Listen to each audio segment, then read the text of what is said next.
गरुड़ गरुड़ गरुड़, जिसने भी उसका भाग्य लिखा है, पता नहीं उसे हमसे क्या शत्रुता है। किसी को क्या दोष दे कालिया, जब अपने ही भाई विरोधी के पक्ष में हो। क्या आवश्यकता थी उन्हें उस गरुड़ के साथ वहां जाने की?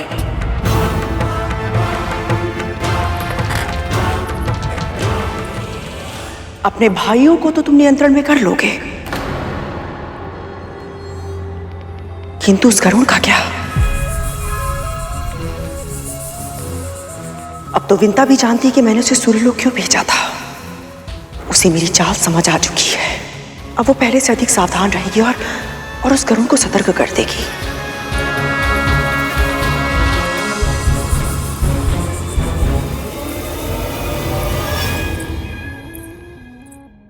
महारानी, आपका प्रसाद। प्रसाद देने के बहाने हम पर दृष्टि रखने आई है। नहीं महारानी, मैं भला ऐसा क्यों? तेरे स्पष्टीकरण में रुचि नहीं है मुझे।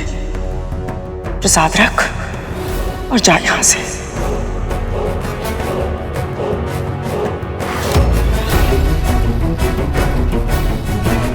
जी।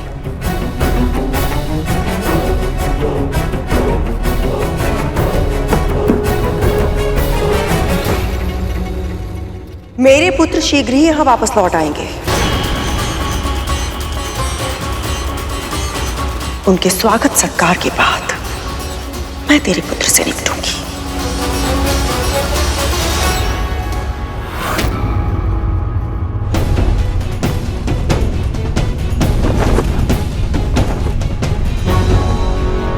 अरे गरुड़, तुम पृथ्वी की ओर क्यों जा रहे हो? हमें तो सूर्यलोक जाना था ना गरुड़।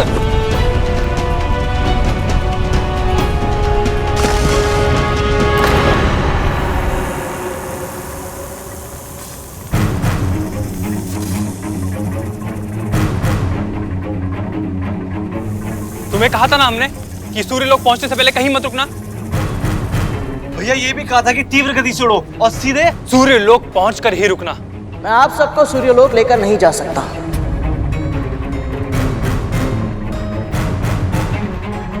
हमारे आदेश का उल्लंघन कर रहे हो गरुड़। तुम हमारे दास हो और जो हम चाहेंगे वही तुम्हें करना होगा, नहीं तो फिर हम तुम्हें दंड देंगे। दीजिए दंड, जो दंड देना है दीजिए, परंतु मैं आप सबको सूर्यलोक लेकर नहीं जाऊंगा। आपको आभास तक नहीं है कि बड़ों के साथ कैसे व्यवहार किया जाता है। मैंने सुना था कैसे कैसे दुर्वचन कह रहे थे आप शनिदेव के बारे में, ये जानते हुए भी कि उनका जीवन इतना कष्टदायक था, आपने उनका उपहास उड़ाया। लज्जा आनी चाहिए। उनके सैनिकों पर आक्रमण किया, उन्हें चोटिल किया, फिर भी शनिदेव ने आप सबको स्वस्थ कर वहां से सुरक्षित जाने दिया। और आप सबने क्या किया? उनकी दया को दुर्बलता समझा। बहुत बड़ी भूल की आप सबने। केवल और केवल हमारी मां की पूजा और प्रार्थना का परिणाम है कि शनिदेव की वक्र दृष्टि से बच पाए हम। परंतु अब बस, आप सभी को सुरक्षित घर पहुंचाना मेरा दायित्व है और मैं आप सभी के प्राणों को और अधिक संकट में नहीं डाल सकता। क्या पता शनिदेव की तरह आप सबने सूर्यदेव का भी अपमान किया तो? उसने साहस भी कैसे किया मेरे पुत्र को अपने साथ ले जाने का, वो भी मेरी आज्ञा के बिना।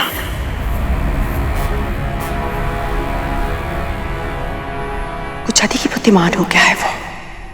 कल रात आया था मेरे पास तेरी मुक्ति की विनती करने।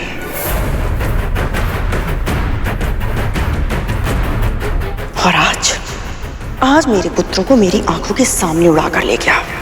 मैं पुकारती रही किंतु उसने नहीं सुना। मेरी नहीं, उसे तो तेरी भी ध्वनि नहीं सुनाई पड़ी।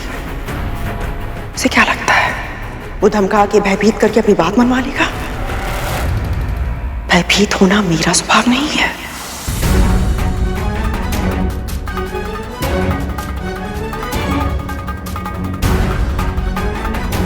ऐसा नहीं है महारानी, मेरा गरुड़ ऐसा करना तो दूर, ऐसा सोच भी नहीं सकता है।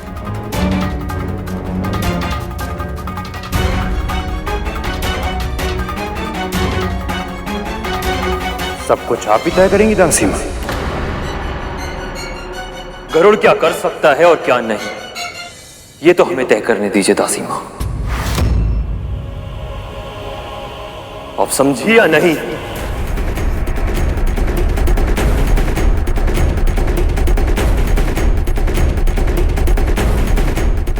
कद्रू नाम है मेरा, नाग माता कद्रू।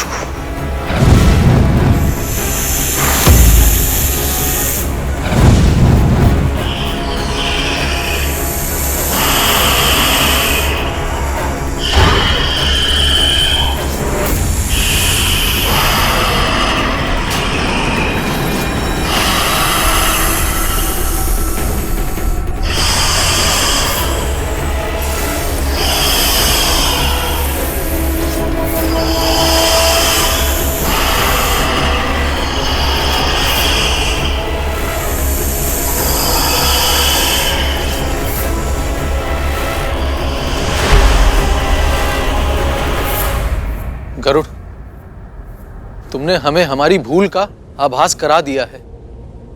अब ऐसा फिर कभी नहीं होगा। बिल्कुल नहीं होगा गरुड़। तुम अगर चाहोगे तो हम मौन धारण कर लेंगे, एक शब्द भी नहीं कहेंगे। मान जाओ ना गरुड़, अब से हम कुछ भी अनुचित नहीं कहेंगे। हाँ, बल्कि हम मानव रूप धारण ही नहीं करेंगे। नाग रूप में हम तुम्हारे पंख में कहीं छुप कर बैठ जाएंगे ताकि हमारे अस्तित्व का पता ही ना चले। हमें बस दूर से देखने का आनंद लेने दो ना गरुड़। और धूमल भैया कह चुके हैं ना, हम मौन धारण कर लेंगे। इतने शांत कि तुम्हें पता ही नहीं चलेगा हम तुम्हारे साथ हैं। आप सब नहीं समझ रहे हैं। सूर्यलोक में पता नहीं माँ फिर हमें भ्रमण पे जाने की अनुमति देंगी भी या नहीं। तुम हमारे लिए इतना नहीं करोगे मेरे भाई?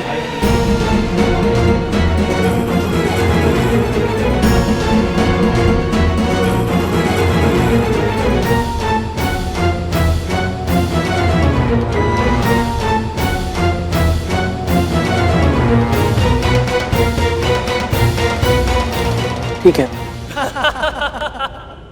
परंतु आप सबको एक वचन देना होगा। आप सब ऐसा कोई कार्य नहीं करेंगे, ऐसा कुछ नहीं कहेंगे जिससे हम पर संकट आए। हम वचन देते हैं। ठीक है।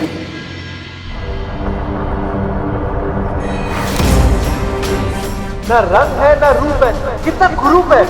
मैं तो ये सोच रहा हूँ, ऐसे व्यक्ति को इतनी रूपवती पत्नी मिल कैसे गई?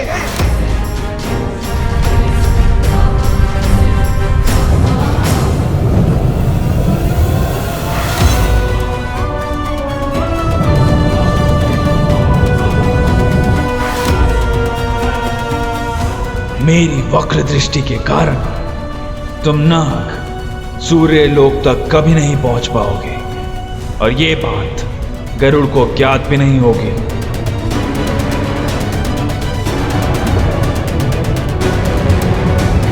अच्छा है ये सभी नाग अपना वचन निभा रहे हैं और मौन है। ये बोलेंगे नहीं तो कोई समस्या भी खड़ी नहीं होगी।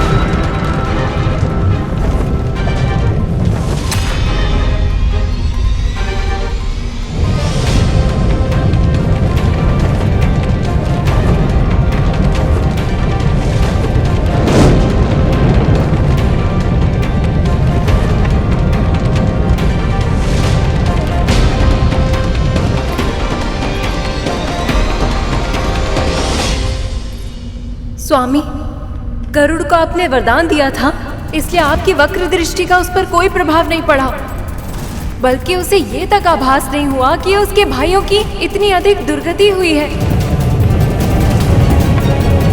पर जब उसे पता चलेगा तब क्या होगा स्वामी? क्या कद्रू अपने पुत्रों को अर्धमृत अवस्था में देखकर गरुड़ के प्रति अपने क्रोध को नियंत्रित कर पाएगी? क्या स्वयं उसकी मां विंता उसे इस बात के लिए क्षमा कर पाएगी कि वो अपने भाइयों की सुरक्षा के लिए असफल रहा? और गरुड़, वो तो इतना संवेदनशील है कि उसने वरदान में भी अपने लिए कुछ नहीं मांगा, केवल अपने भाइयों के लिए सुरक्षित वापसी की इच्छा प्रकट की थी। ऐसे में स्वामी, क्या वो स्वयं को क्षमा कर पाएगा? गरुड़ के कारण मैं पहले भी उन नागों को एक बार क्षमा कर चुका हूं, पर अब और नहीं।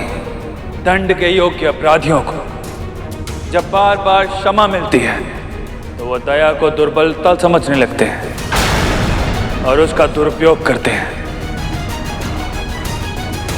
मैंने उन नागों और उनकी माता दोनों को चेतावनी दी थी, फिर भी उन नागों ने अपने शब्दों से हमारा अपमान किया और उनकी माता ने प्रसाद का तिरस्कार करके ऐसे दुर्व्यवहार को स्वीकारा नहीं जा सकता।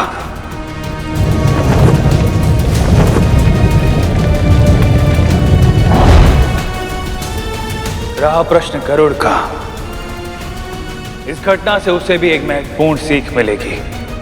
उसे सीखना होगा कि कौन दंड के योग्य है और कौन दया के, क्योंकि भविष्य में उसे भी बार बार ऐसे निर्णय लेने होंगे।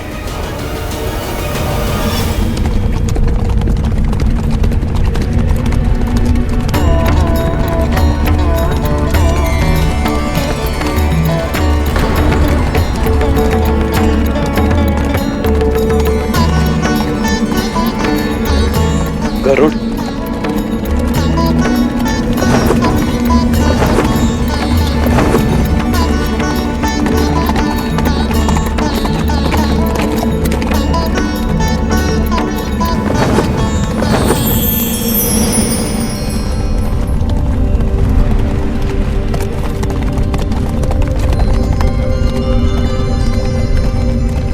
अरुण, कुछ क्षण के लिए तुम अदृश्य होकर रथ चला। इतने समय बाद मैं अपने भाई को देख रहा हूं और प्रभु मुझे अदृश्य होने का आदेश दे रहे हैं। मैं तुम्हारी दुविधा समझता हूं अरुण। मुझे गरुड़ की परीक्षा लेनी होगी। अब शीघ्रता करो।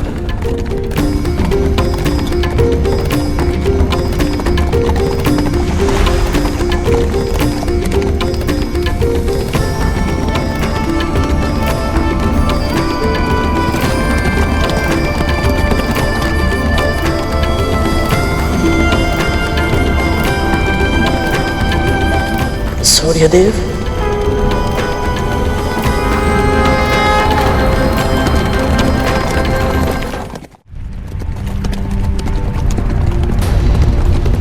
अरुण भैया कहाँ है?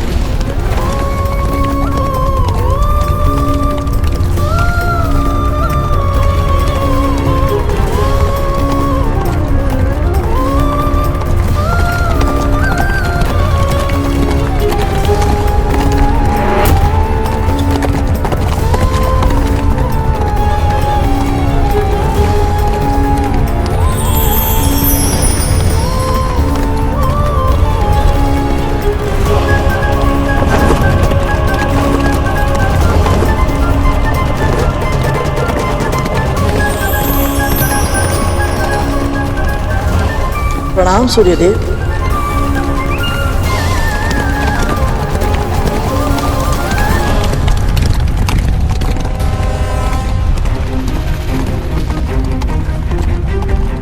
मुझसे कौन सी भूल हो गई कि सूर्यदेव ने ना तो मुझे देखा और ना ही मेरा अभिवादन स्वीकार किया।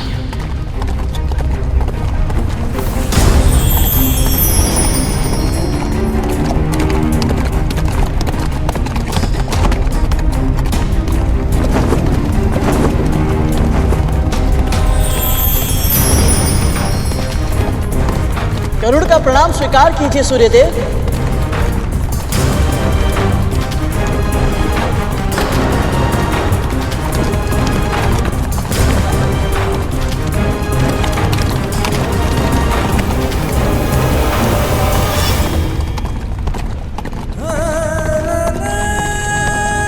अरुण भैया कहीं दिखाई नहीं दे रहे और सूर्यदेव मेरी ओर देख भी नहीं रहे, तो मैं इनसे बात कैसे करूं?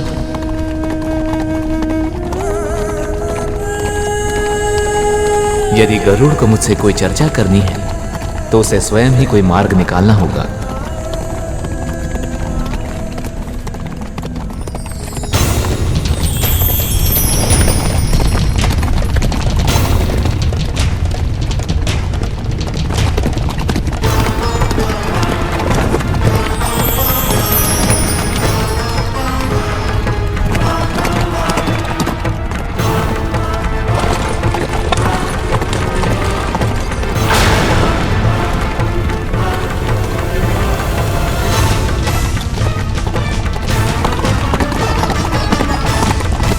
सूर्यदेव चालाकमान हैं, रुकेंगे नहीं। मैं यहीं रुकता हूँ, वो चक्कर काट के यहीं से फिर आएंगे।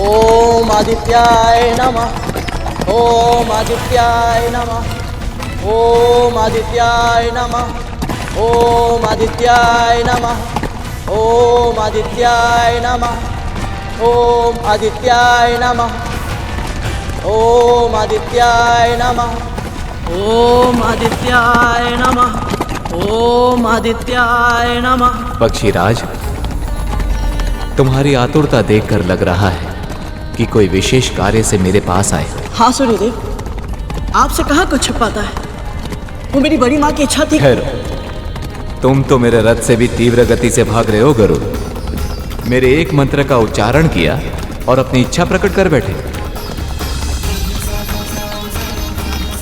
यदि मुझसे कुछ मांगने का अधिकार चाहते हो तो मेरी बात भी तो सुननी होगी ना। क्षमा करें देव, आतुर हूँ इसलिए भूल कर गया।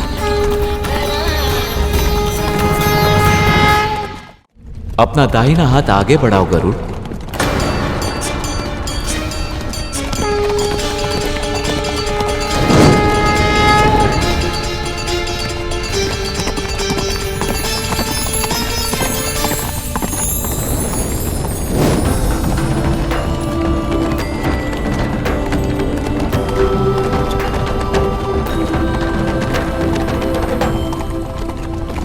ये सूर्य का रथ है गरुड़। समय की तरह ये भी ना तो किसी के लिए रुका है, ना ही कभी रुकेगा। यदि मुझसे चर्चा करनी है तो ये दिया हाथ में लेकर तुम्हें उल्टा दौड़ना होगा। स्मरण रहे, दिया बुझना भी नहीं चाहिए और इसका तेल गिरना भी नहीं चाहिए। देखते हैं तुम ध्यान केंद्रित कर पाते हो या नहीं। जो आज्ञा सूर्यदेव।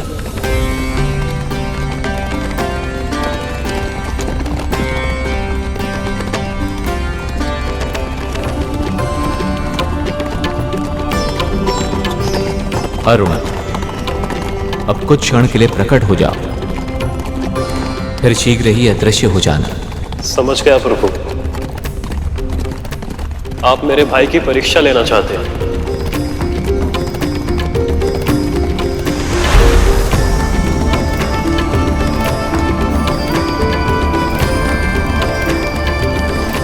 मुझे ऐसे घूर क्यों रहे हो पक्षीराज?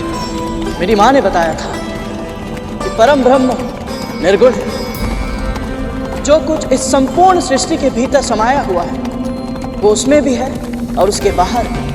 जब इसे साकार रूप धारण करना होता है तो ये समय की आवश्यकता अनुसार 6 भिन्न भिन्न रूपों में प्रकट होता है। शिव, विष्णु, शक्ति, गणेश, सूर्य, इन पांचों की पूजा हर घर में होनी चाहिए। इससे दुख, क्लेश, विपत्तियों का अंत होता है और घर में सुख, समृद्धि और स्वास्थ्य का निवास होता है। सत्य कहा, पर तुमने 6 साकार रूपों की चर्चा की थी और नाम केवल 5 का ही लिया। तो निर्गुण परम ब्रह्म का छठा साकार रूप कौन सा है गरुड़? छठा रूप है कार्तिकेय का,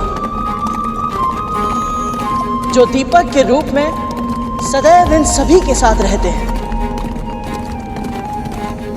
मैं सचमुच बहुत सौभाग्यशाली हूँ सूर्यदेव, क्योंकि आज आपके इतने निकट आकर आपकी परिक्रमा करने का अवसर मिला है मुझे। माँ कहती है, जो जीव सुबह उठकर आपके दर्शन करते हैं, जो स्नान करने के बाद आपको जल चढ़ाकर आपको प्रणाम करते हैं, वो बहुत सुखी रहते हैं। इसीलिए सूर्यदेव, आज आपने मुझे अपने साथ साथ दौड़ने का आदेश देकर बहुत बड़ा आशीर्वाद दिया है।